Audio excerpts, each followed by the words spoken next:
को भी मैं लाइव शेयर कर दे रही हूँ। आप if you wish to you may share it in your network, उसके बाद शुरू करेंगे। ठीक है।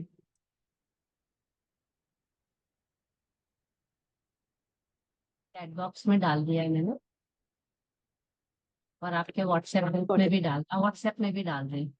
मुझे मिल गया ये आपका। अच्छा ठीक है।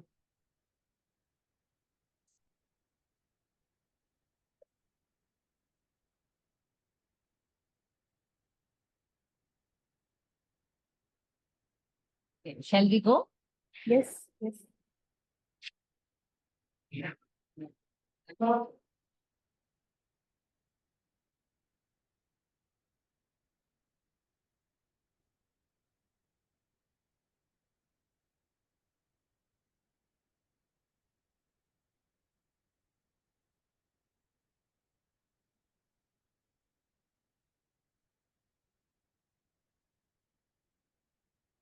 Warm greetings. Welcome to today's session of Monday Munching and Musing with Women for Water.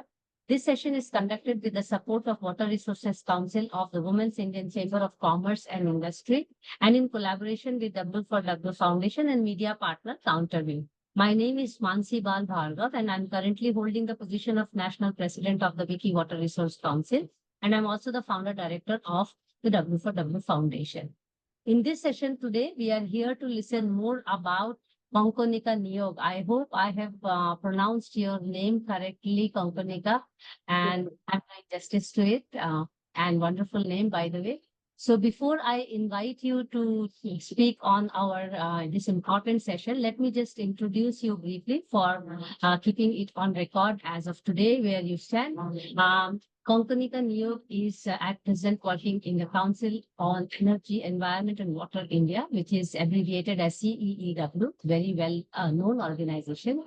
Kanganika is a water policy professional with a background in sustainable water management. She is currently a program associate at the Council focusing on climate smart agriculture, policy coherence in the water, energy, food nexus, and climate adaptation. With over 8 years of diverse experience at CEEW and as an independent consultant, she has researched topics such as agriculture, water management, urban water management, particularly the circular water economy of wastewater, policy coherence, and irrigation management.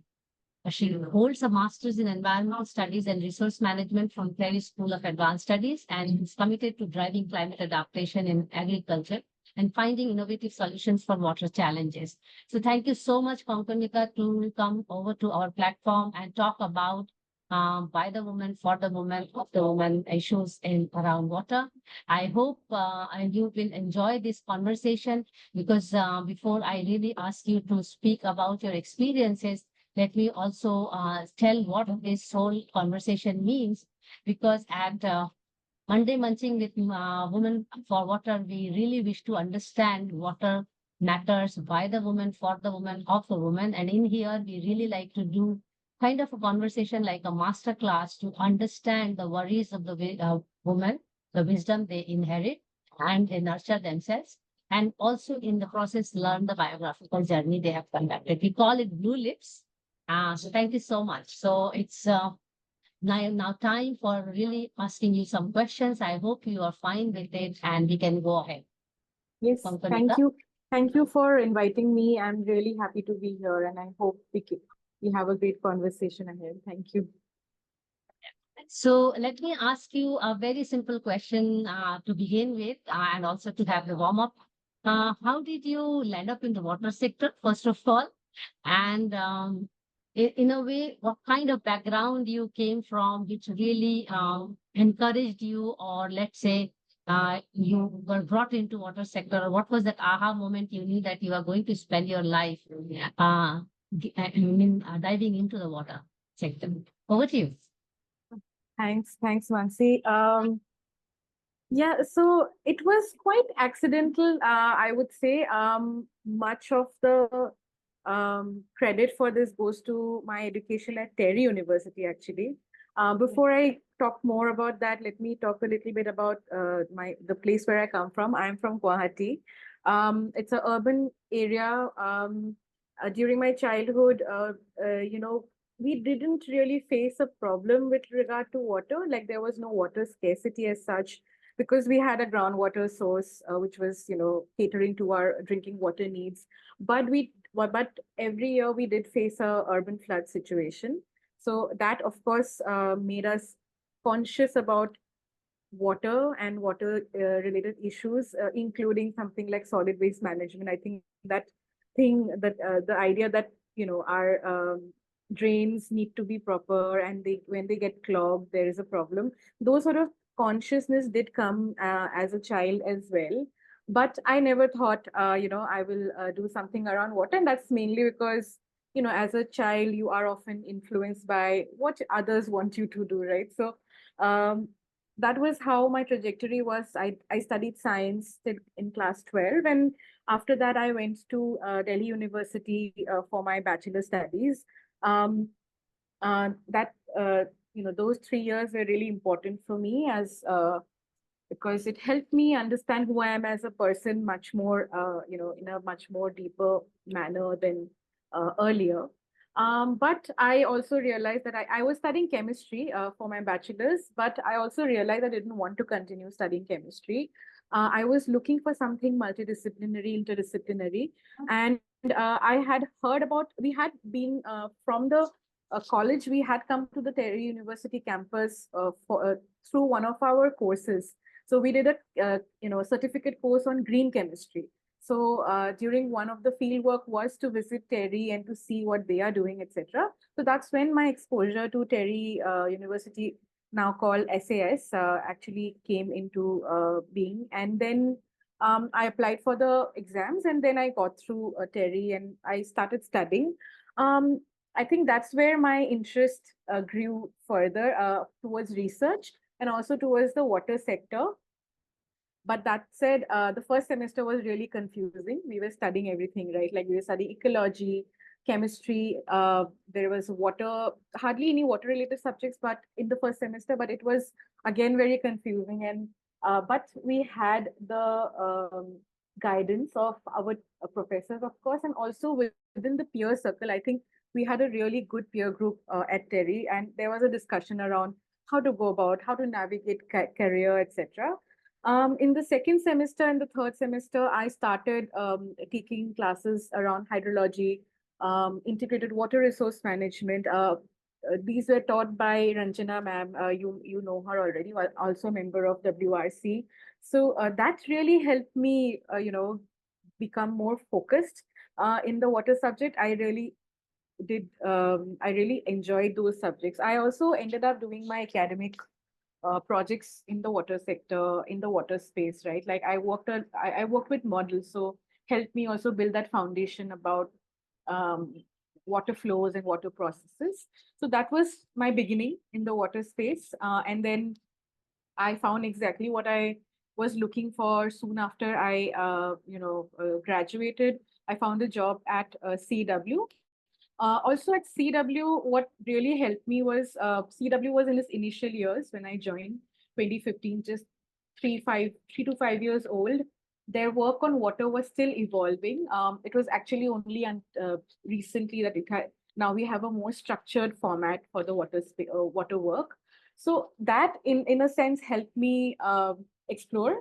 I had people around who were really passionate and were working in sustainability, that helped me set a base, understand the water space. I had that, opportunity to grow as a researcher, understand India's water problems. So that's where my, water journey actually came into being. And there were opportunities of moving away from water as well, but I was not really interested to do that.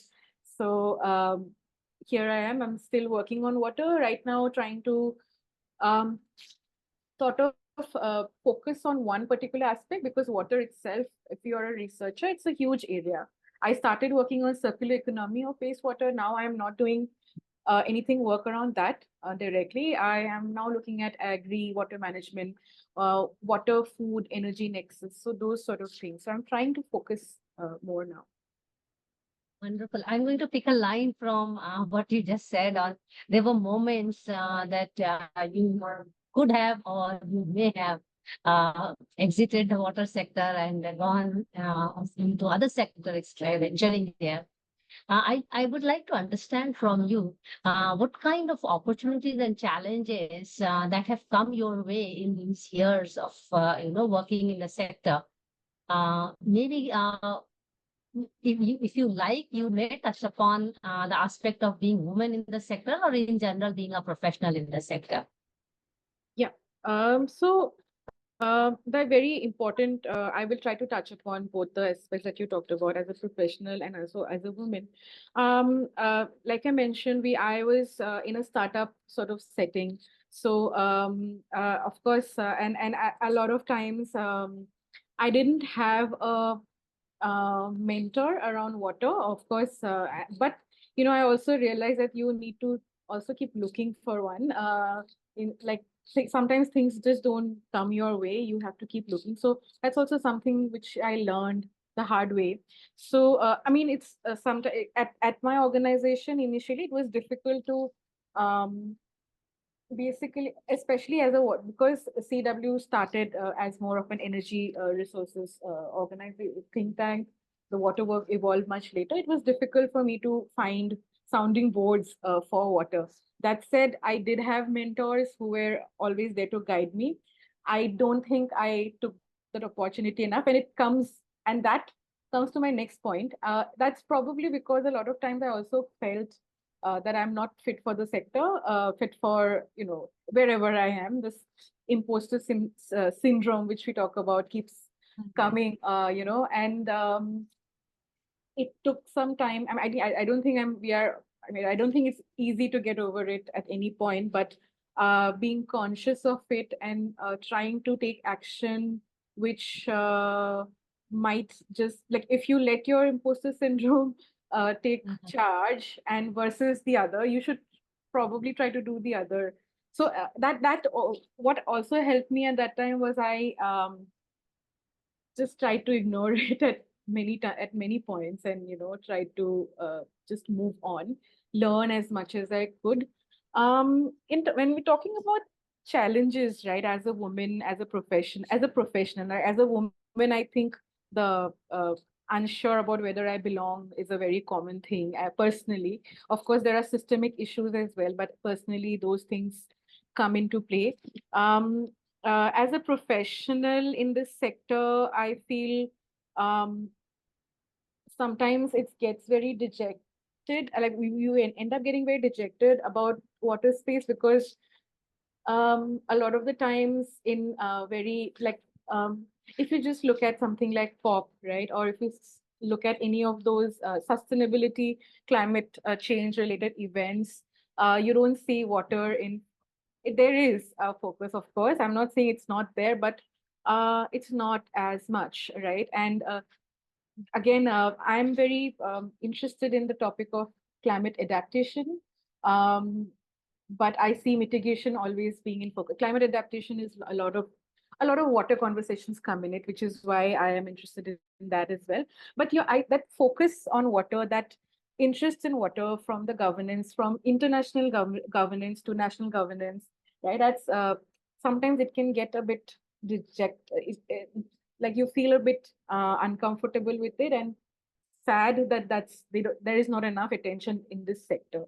So as a professional, I think that is one thing which ends up being compared to other sectors, I would say it ends up coming in focus. But the idea is also to how to get over it, right? Like how to try to navigate through it.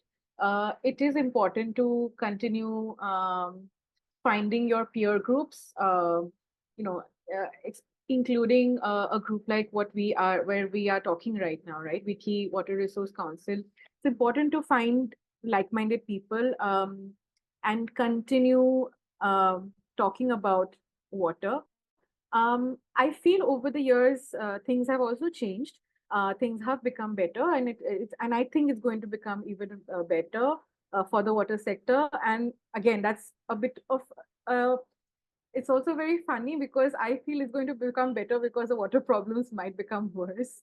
So it's also linked to that. But people are starting to talk about water. I see general public now bring up conversations around water much more in a much more common way than it used to be earlier. Rightly said that now water conversations are becoming, dining table or TV room conversations, unlike 1 or 2 decades ago when I also started my career.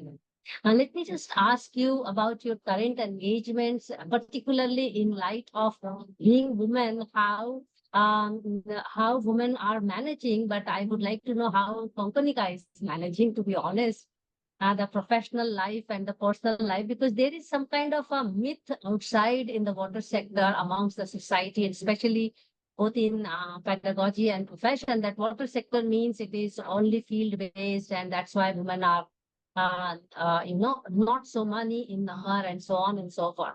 So maybe you may like to throw some light on life of Kanganika at at home or at me place and at workplace. How do you really see yourself, and how do people see you, and how do you kind of find a balance to really have a good of both and enjoy life?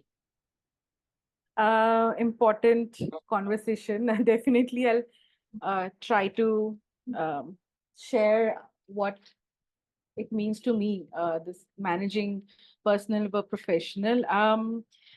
You mentioned about only field visits, right? Being very field visit intensive sector. It has not really been so for me. I also think that's not always a good thing, right? Of course, field visits give you exposure. It's very important. My career in the last 8 years, I would say my field experience has been only much more high in the recent years, in the last 1 or 2 years, where we are doing projects which require that sort of methodology. Um, Before this, it's not really like you can also there is this research component, of course, always there where you need to it was probably more secondary research or primary research, but desk based. So that is also something that I did, and it really helped me to build my foundation. That said, again, like I mentioned, field work is also necessary, but it can be a minimum aspect as well, especially in a research type of setting. Of course, in implementation, there will implement type of grassroots type of organizations, it will be much more higher. But in our case, it can be at least around 20 to 30% of our total time. Um, in terms of managing, I mean, this is also something that managing work and personal and work life is also always a learning experience. It's always a trajectory, our arc. You learn things sometimes the hard way. You learn things with time. Um, uh, Things were not always easy to maintain, of course. That's because of various reasons, but over the years you learn how to set up your routine, manage work, and then also go out of the state or the city if you need to. In my initial years, so I do not have children, so that makes it a bit easier for me. But I did have now they stay with my friend, but I do have two cats, right? So we used to really coordinate with each other as to okay, I'm going out for a week. Can you stay home? Always easy if you have a supportive partner. In the case of in my earlier days, it was my friend who was helping, we were helping each other take care of our pets. Um, at this point, I also want to highlight the importance of having a supportive partner in terms of your husband or your wife, because that really helps you manage your priorities much more in a streamlined manner. So if I could, that is one thing that I would really like to uh, you know, leave this question with. Um, Seek support, seek help. There was a time when I couldn't manage in Delhi. I decided to go back home. I decided to go back to my parents. So, and if that's possible to do so, I understand it's not possible for everyone to do so, but uh, wherever possible, it's important to ask for help. So that is something that I really feel is important. Very well put. I mean, if required, do seek help. And you also mentioned the role of mentor, and I think it is extremely crucial. And in Wiki Water Resource Council, we are also talking about sisterhood and mentorship and all. From the point why I asked the previous question is when we talk about women water professionals, and then we want to look at leadership, because leadership is agenderless, but at the same time, leadership is also pyramidal. So Yeah. among many, there will be few leaders. And when we look at water sector, we all know that there is already a lack of enough women presence and participation. So global standard says 1 in 5 professional is a woman. And in India, it is even less than that, and it fares even lesser than 1 in 10, the way we do documentation. I would like to understand how Kanganika looks at this women leadership crisis. Why do you think not many women are, having that voice, I would not say, but the face, or they are not at the top of the ladder, and there are very good, but then we're talking about numbers, and of course, quantity and quality both. What may be the reasons which you may have come across in your experience that women really do not make it to the top, or they are not so well known, even if they make it to the top of the ladder? Uh, Very systemic. The problem is very systemic than personal, than something to do with you and or me, right? Of Or any course. of the women we're talking about. And you rightly mentioned about the pyramid. It's um, at Terry, when we were studying, or more than 50% of us were women, girls. And then we entered the workforce. Entry level positions, always so many more females, and then leadership is always lacking. And I think this is a problem across many organizations. I feel it's to do with the systemic problem that there is. Expectations for, especially at the mid-career level, right? That's when you are also setting up your family, mostly, not in all cases. Setting up your family, personal expectations become much more high. At that point, I think the that is the point where the support from organizations and from colleagues is very much required. Um, this is not just like simple support, but also policies which organizations have. Um, I don't think we talk enough about it. We talk a lot about policies like flexible work, etc., which I think after COVID, everybody is doing it.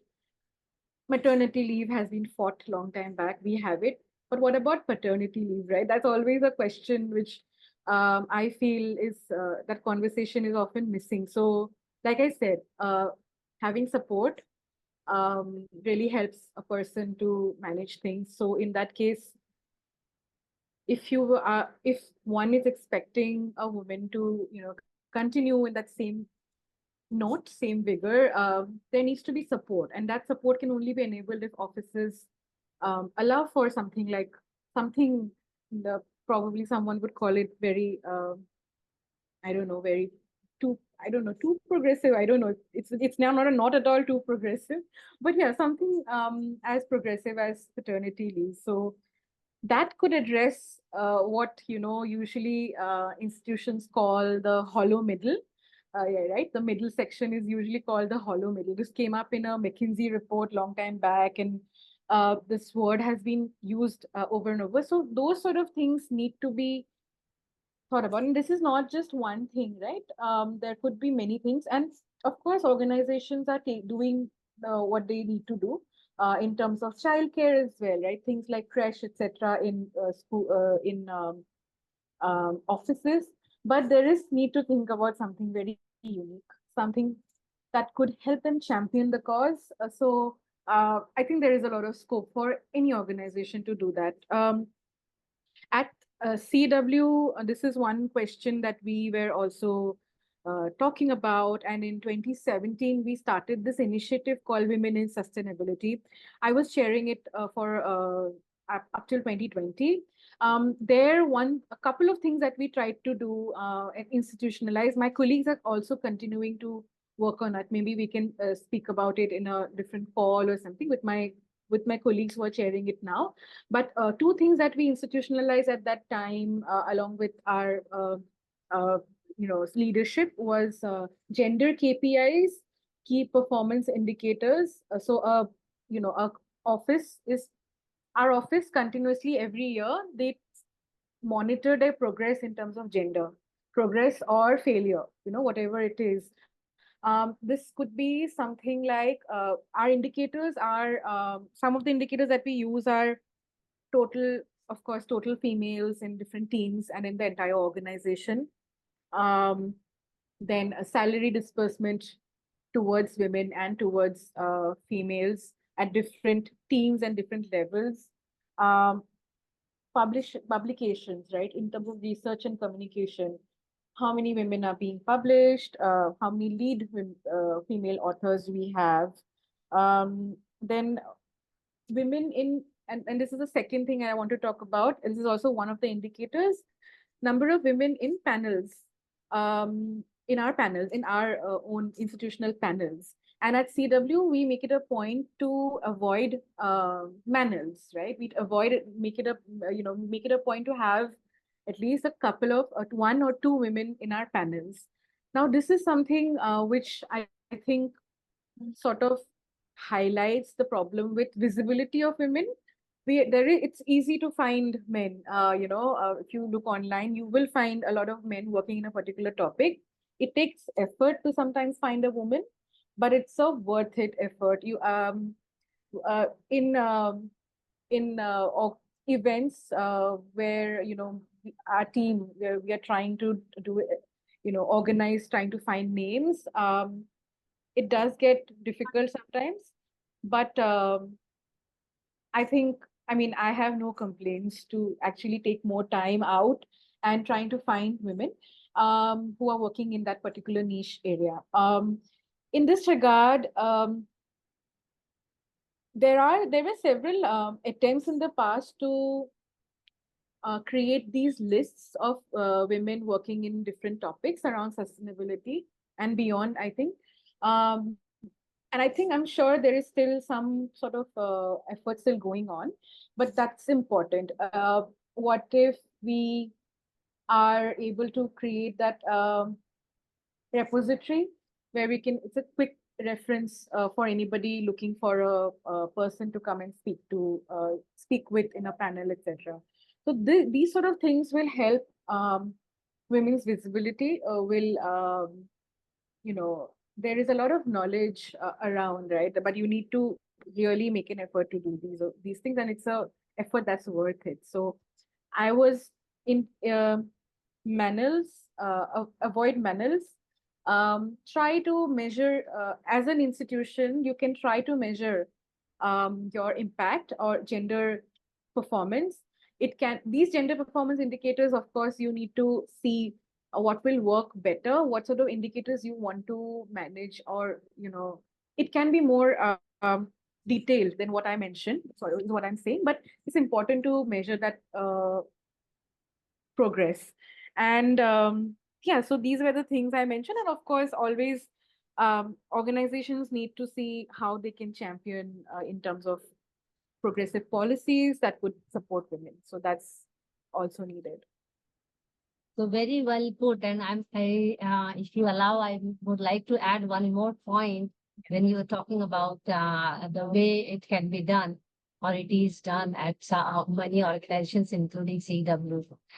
Maybe also listing out the way promotions are given, So is it righteous, or is it equitable, or things like that? Maybe that is also a good way to start looking at different Yeah. organizations and even measure different organizations' gender performance, Yeah.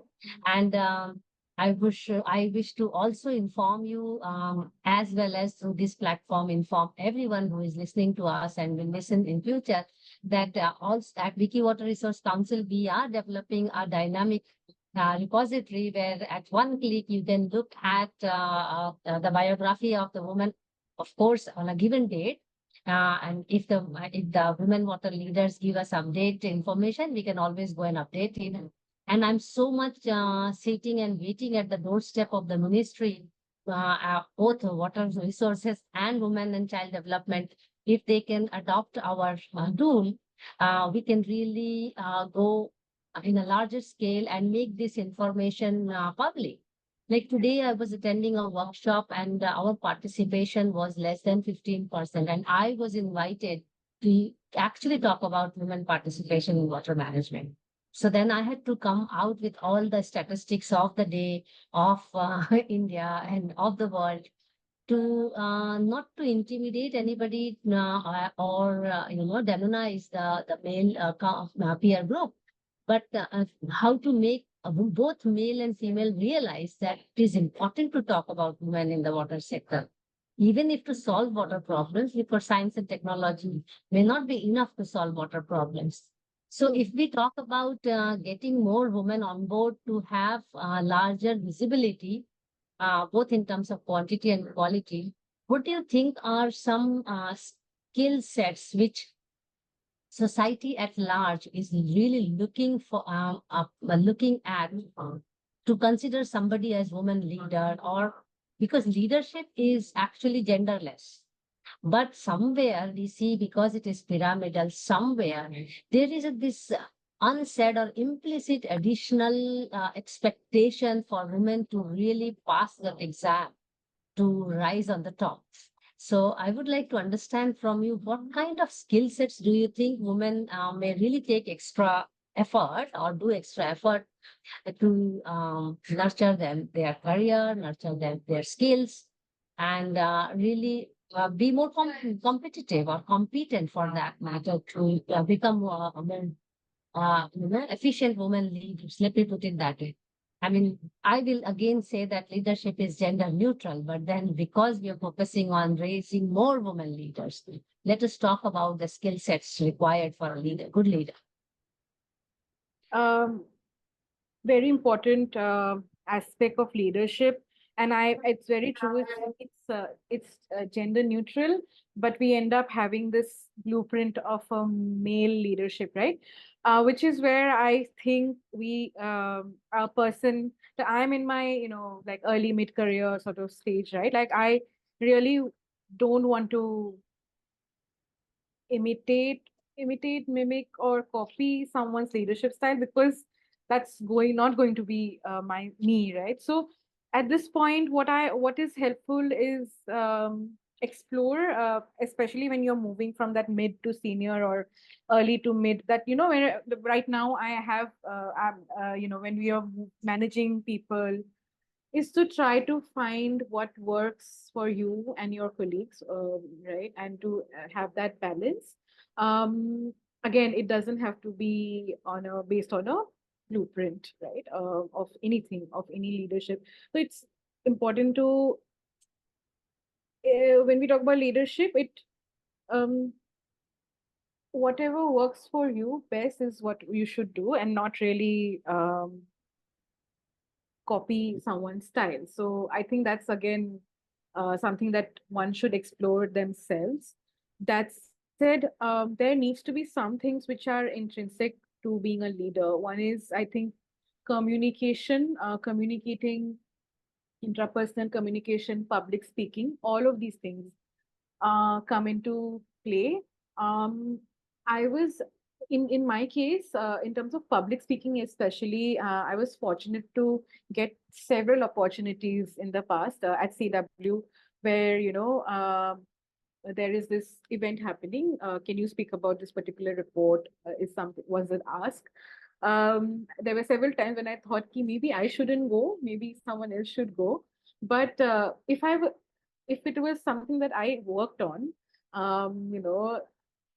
the thing is, you should have that confidence that you're going to be able to speak.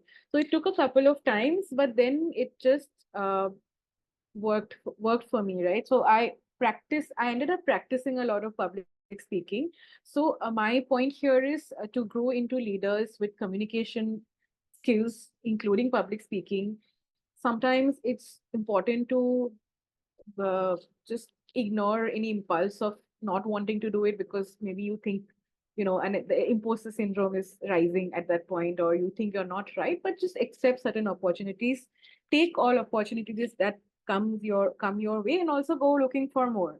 I try to do that even now. I go out looking for seeking opportunities where I could, that could help me move from this mid to senior sort of situation, right? So I try to do that even now. And in terms of interpersonal communication, also, it's important to have that level of honesty. Also, I think that's also pretty much important to be a good leader. To react honestly, to communicate honestly what you feel. It does become difficult at points and at times, but I think one could try to um, manage it, and speak your heart, and like honest sort of communication. So this is one thing I think is really important. I also feel there is need to learn negotiation, and it comes not just, I'm not talking just about things like salary, right? I'm talking about things like, you're working in a organization which gets funding from donors. Negotiation or convincing, right? Those sort of things are also important, and that means you have to be convinced in your work, and you try to communicate what you're trying to really look, communicate to the people you're negotiating something with. Um, in that case, I feel it's okay if you need to prepare sometimes, like go back to your proposal, go back to your, if it's about salary, go back to your past, your the work that you did, and have this preparation ready as to what you want to communicate to your people who you're talking to that particular stakeholder. So and also try to negotiate um in a fair way, not like negotiate just for the sake of it. So like that. So these are the two things I could really think of. Of course, um, in terms of leadership, one should also see if you can find opportunities to be mentored. And you mentioned about this earlier as well. Um, it's and this is something that I have done very, like, not very consistently, and I think this is only an advice because I think I could do it better. um Try to find mentors with the same sort of learning arc as you, or same sort of subject as you, or someone who is where you want to be in the next 10 years, right? So maybe, and some, of course, someone who is willing to help you out. So maybe seeking for mentorship as you go along the way towards a leadership position is also pretty much something that I want to highlight. I think the role of mentorship or mentor is coming out quite well in your articulation of women leadership, and also when we're talking about your own experiences being women in the sector. And it's a good time to really ask you a question on the role of partnerships and collaborations, and particularly focusing on the role of these different councils and associations and platforms which are consortiums. And I'm sure you are member of several others, just like you are member of the Wiki Water Resource Council. I would like to understand from you, for women to really position themselves better. That's my way of looking at it, probably. What do you think is these platforms or councils are doing, and do women really look at them as potential way to capitalize in their career, or uh, how do you really look at the role of councils and associations? Um, uh, in this case, before coming into the question of as a water professional, as a sustainability professional, as a water professional, um, I mean, before talking about the career part of it, if we just talk about the issue part of it, right? The reason why we need these partnerships, networks, collaborations is because we are really fighting a problem which is not small. It's something that one cannot And do it's not alone. individual problem. It's It's a not, it's collective not, yeah, problem. yeah, exactly. It's not your problem. It's not my problem. So there needs to be this collective intelligence, collective thinking, collaboration. And I think that's the only way forward certain. I feel in us. I mean, probably it might also be a. Not everyone will agree with it, but I feel in our sectors, in the sectors that we work in, there is no competition. Nobody's competing in anybody. Everybody is doing a very important work of trying to solve something, uh, changing infinitesimally as well, like very small things. So in the larger scheme of the problem, we are just like small, elements which are working towards something big. So I feel partnerships and collaborations and networks like these enable that sort of a collective thinking towards a big problem that we have, a wicked problem that we have, be it water or climate change. Um, in terms of as a professional, also in terms of the issue part of it, these councils, what you are helming at this point, the WRC, are very important to understand, to get a sense of who is doing what and where. And generally, having that network reach sometimes is very important. Even when you are in such a network, it's just, and if you're looking for someone, for instance, if I'm organizing a panel on something very niche, right, and I'm not able to find someone, maybe I can drop a message, just an example, just a use case of our WhatsApp group, for instance, right? Maybe I can just drop it there and, find someone to contribute to the panel. Similarly, for young people coming into the sector, I have a somebody who is not fitting into my organization or my needs, current uh, job needs at this point in our organization. So I can just put out that CV. These are big things. It may come across as small, but these networks help to solve um, such problems, right? Such small things, and that really in the end becomes something really big. So this is the power of network is sort of seen in these sort of networks. So really important to continue.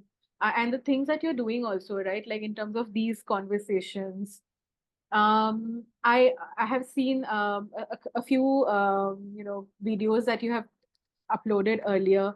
It's so inspiring to just hear from senior researchers on what is happening. So these as well are just useful for someone who is looking for some inspiration, to find a woman leader to get inspired from, because maybe I don't see them enough in my usual circle, right? So those sort of things. Also, the list that you're talking about, out the repository of researchers or professionals who are working in this space, that will help again to us to find people, and maybe we can collaborate on a project together. Anything can happen through a network, and that's where the power comes in. So yeah, really appreciate your work here. Collective effort again. I'm just one of the members, now 100 plus members, we are there. As you saw, we have started the nomination yesterday again for round 9, and looking forward to go stronger and stronger with every network. And I think when we have this platform, personally, I see one problem is a collective wicked problem, which we all have to solve collectively. But then that problem will only solve when every woman gets due acknowledgement and appreciation for the work. And this is what we are trying to really do through these Monday Munching-Musing series, because women needs to be heard, first of all. Yeah. That they are working, that they think about water sector, about life, about society in this way, that they are, maneuvering the career in this way. They are conducting the profession in this way. They are trying to solve the water matters in this way. So these are also very important information which has to go across to the patriarchal society. So that has been a serious effort, genuine effort we are trying to make to document and disseminate the efforts and contribution that women are doing to the water sector. there are many women who are working on it. So just to understand from you, as I'm aware that you are part of other sectors which is interconnected, like climate change. You're working on AI circular and other things, and I'm sure you are also a member of other councils and platforms. When people join this kind of platforms, and I'm talking about early career, mid career, and of course, even senior people like us, uh, what should be their motivation to extract out of the platform? So important to inform here is that you are also very much aware these platforms are useful when you make use of it. Otherwise, they are of no use. Right?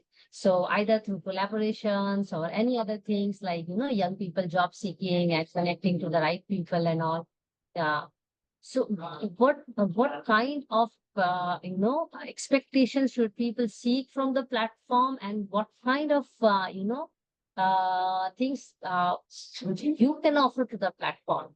Because in the next round of our work, we are really trying to see what kind of leadership programs, because we don't need to give Gyan on water management, because this is a network of people who are already working on the water management. But how to make their work acknowledged and appreciated. So, what do you think we can bring on to the platform to really increase the presence and participation of women in the water sector? What is your idea on that? Um, I think I'll go back to the mentorship point for sure, because I think as an early career person, also seeking mentorship in senior people is possible here. And also people who are willing to mentor, that's also possible, that cross learning. Um, in For mentorship also, it has to be, I don't think it really works if you force it.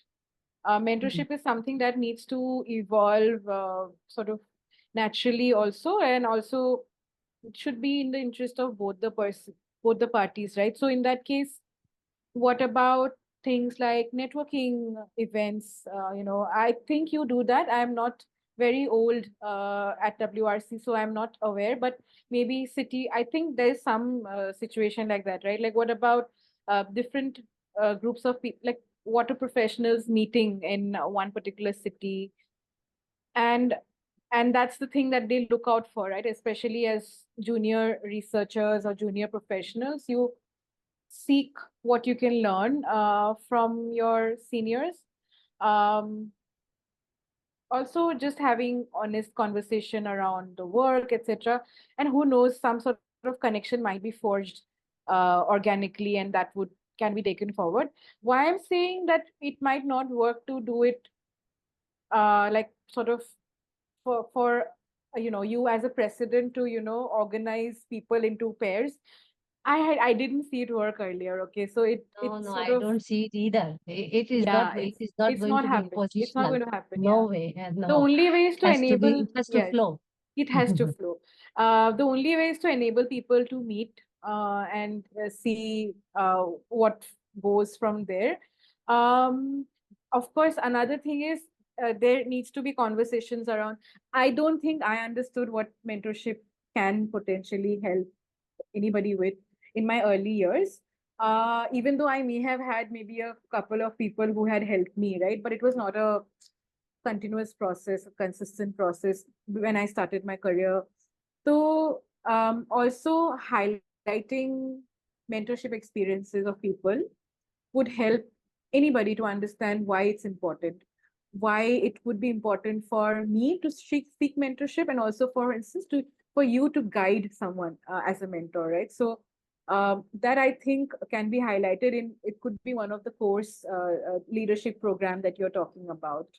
Um, and then again, in terms of, you mentioned about skill sets earlier for leadership, and I just mentioned a couple of things, but I think there will be many things that one can, figure out about, like one needs to figure out about leadership. And you also mentioned about it, but like leadership programs or courses would be really beneficial, definitely.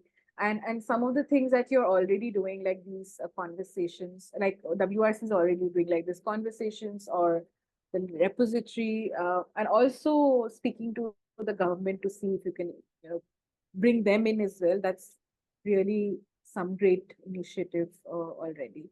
But I do feel we can do networking sessions as well. Yeah. Thank you. That brings me to almost the last question, but the question itself is in two parts. And it's a message from you to the younger generation. And that's, of course, when I'm talking about younger generation, I'm not talking about age gender. So the question is in two parts, and you had actually slightly already answered it in your early discussion. What it is to be in the water sector, because we are a minority as such, given the scale of the water problem.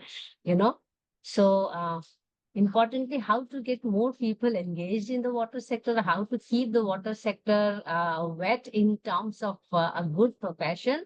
Um, uh, so what will be your message to younger generation? And then the follow-up question is uh, how to engender the sector, because right now we are at a juncture where we are seeing transition. But if people like me had to go through 20 years to really talk about being women in the water sector, I think it's like a vehicle, the vehicle runs in first and second gear in the initial time, and then we would like to see some exponential growth in it.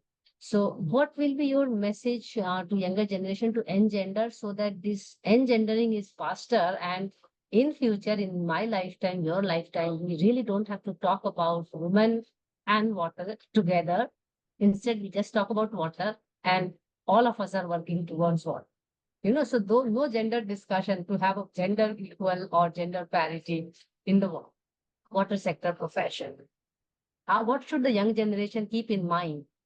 Apart from, whenever we talk about gender inclusive, these discussions come into picture about providing crash, giving breaks. Now menstruation breaks are coming up in some organizations. But I think there is something very implicit in the society. So Yeah. what are those things which youth can keep in mind, so that in future we have a more equitable water sector? Um, I something I think it's not something that I'm saying new, right? Like believe in yourself. I mean, I don't want to say this because I'm sure it's talked about, but again, part of it, like it's in if we dive in a deep dive into that problem, right? Like it's and which is something that I have talked about earlier also. There are times when you aren't sure if you are asking the right question, or doing the right thing, especially when it comes to work. But I would say just do it or just ask it, right? Like, because I don't think anything is, any attempt is stupid. Nothing is stupid. Just go for it. That's what would be one thing. And this comes with the other things that it works for everyone, like reading enough, reading as much as possible, knowing about the sector. All of these things are, as if all of course is important, but beyond it, just try to not doubt yourself. So if that makes sense, believe in yourself, not doubt yourself. If you have a question, just ask it. If you need something, ask for it. So it's uh, just don't suppress. I can't hear you. Sorry. So I'm just curious how to get more people in the water sector. What will be your message to them, that why should they join water sector? I think this will only happen if one is passionate about the environment and the sector. And then again, like I mentioned earlier as well, there are other more lucrative options in sustainability. There are more other interesting avenues also which you might find. But I think it will definitely come a lot because one is interested in solving this problem. So to for extrinsically how to bring in more people is to definitely highlight the problems, to continue highlighting the problems, and that we need younger people to contribute. And that's where I think it's really important. I really feel the voice of the younger people is important uh, to solve a problem that, probably they are going to face more as, the years go by, right? So how important it is for us to hear their voice is something that we can continue to highlight. There should be avenues where young people can intern or do fellowships around the water sector, which could probably uh, cement their interest in the sector as well. So I'm just thinking about this, along the way. But I feel any such programs like internship programs, etc., could also be beneficial. We also could find ways to go and speak to school students about the work and about the problems. I have had a couple of experience where I went to speak at a school in South Delhi only, and it was a really great experience because I thought they had really smart questions. So, but we need to also tell them that you had really smart questions. So please, you're right, like, absolutely right. Your thinking is on point. So those sort of exchanges also something that as students we can think of, as people in the sector we can think of, not just schools but also colleges. I think that's also where a lot of people take decisions, right? In school it's still doctor, engineer, right, lawyer maybe, but in colleges is where mostly that change might happen. So both these situations is what we can target to get more people in our sector, How more to make it voices. equitable and how to How make to it make it equitable. equitable? How What to make it small, equitable? no, our small things youth can keep in mind so that in future we are really moving towards more equitable as a professionals in the sector. Um, in terms of equitable sector, I am more of the feeling that it's a systemic problem more than what individuals can change.